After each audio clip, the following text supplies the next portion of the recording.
Now, my friends, I know that the drive-bys monitor this program.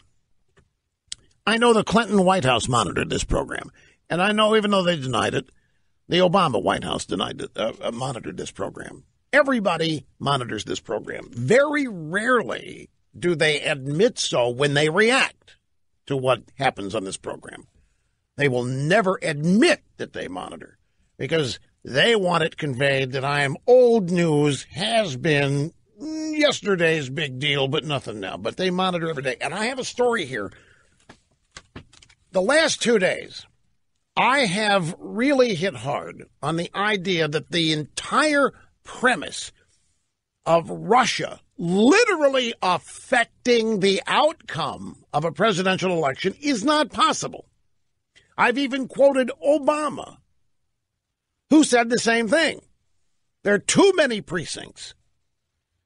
You wouldn't know beforehand, even with the best of polling data, even if you had Nate Silver working, you wouldn't know which precincts to rig, which voting machines to tamper with, if you even could, because it's too spread out. The Electoral College is in advance. It's impossible to know where you would have to, and you can't tamper the whole thing. So veritably impossible. The whole premise of what we have been living under for the past year and a half, that the Russians stole the election, that Trump worked with them, is a bogus premise. Lo and behold, I am holding here in my formerly nicotine-stained fingers, from NBC News, Russians penetrated U.S. voter systems, says top U.S. official. Isn't this convenient?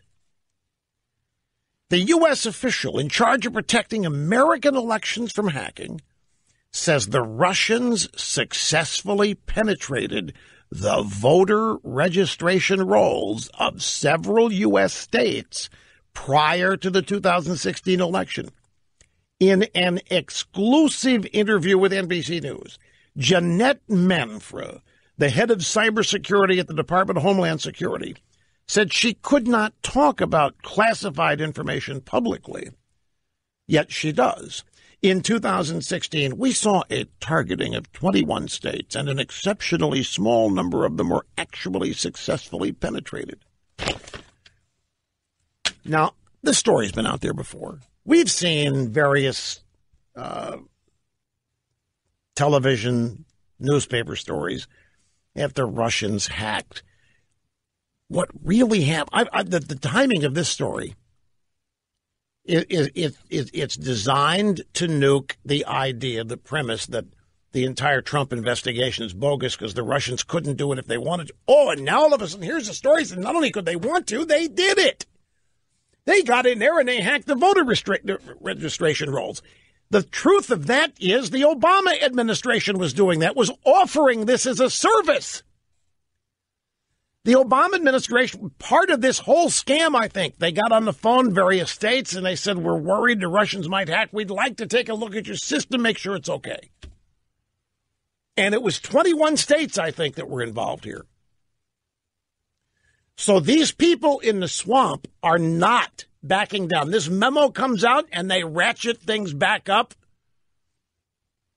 Every step forward, the opponents, the defenders of Trump make, these people rebound with that same step and maybe another one. So now there's a story put out there by NBC News, which means it's everywhere because Yahoo will pick it up. The Russians tampered with voter registration rolls in 21 states. You go to these little low-information voters, that's all they're going to need to confirm what they think they've heard for the past year. Let me sneak a phone call in before we have to break. It's Sam in San Diego. Greetings, and I'm glad you waited, sir. How are you doing? Rush, thank you. Hey, it's an honor to be on your show. Thank you very much, sir.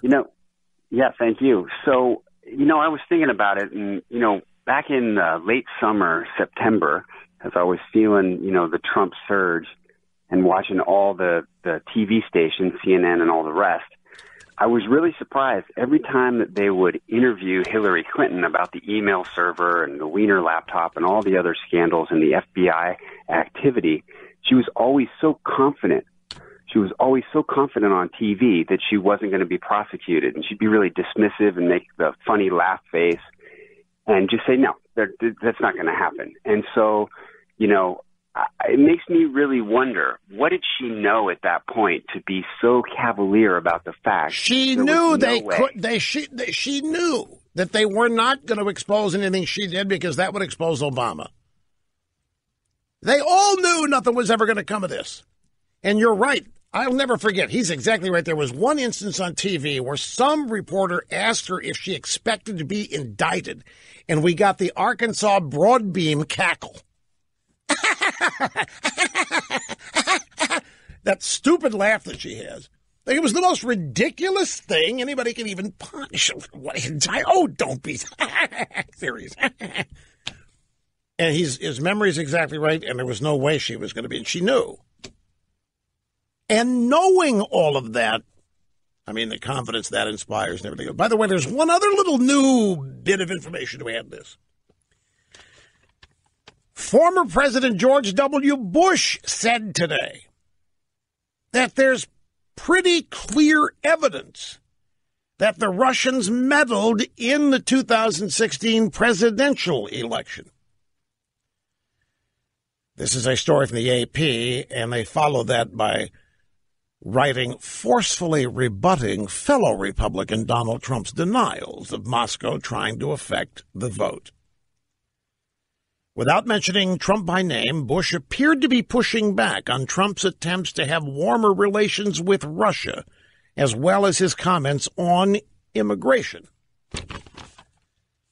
The swamp, folks, is gearing back up. I mean, this is an indication to me that progress is being made, and they're getting a little paranoid about it, but they're launching all barrels.